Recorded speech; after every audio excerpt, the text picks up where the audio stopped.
কি তোমার? শামসুন নাহার। বয়স বলো। চলে 16। পড়াশোনা? আছে জানা। কোন ক্লাস? 9 পাস। রান্না বান্না কাপড় কাচা পারো তো? ঘর মোছা বেলতে জানো রুটি? জি, সবই মোটামুটি। খুলো তো ঘুমটা, দেখি তো চুলটা। লম্বা নাকি খাটো? একটু তো হাঁটো, দেখি তো পাগুলো।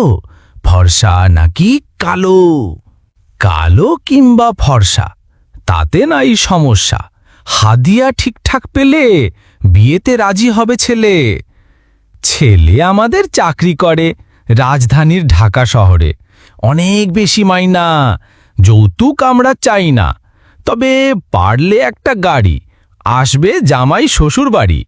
পায়ে হেঁটে কেমনে আসে, যাবে বংশের মান ভেসে। তাই একখান গাড়ি চাওয়া, তেমন নাই চাওয়া পাওয়া। খাট পালং শোকেজ আয়না এগুলো তো বলতে হয় না।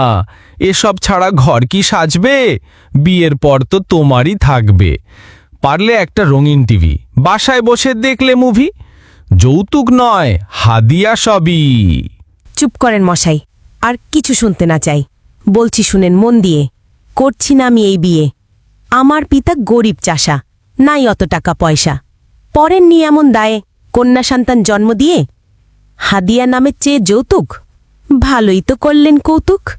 যৌতুক নামের কৌতুক যারা বলে, একগাল থুতু মারি তাদের কপালে। কৌতুক করা যাদের এত সাধ, থুতু ছাড়া ঘুচবে না সেই অপরাধ।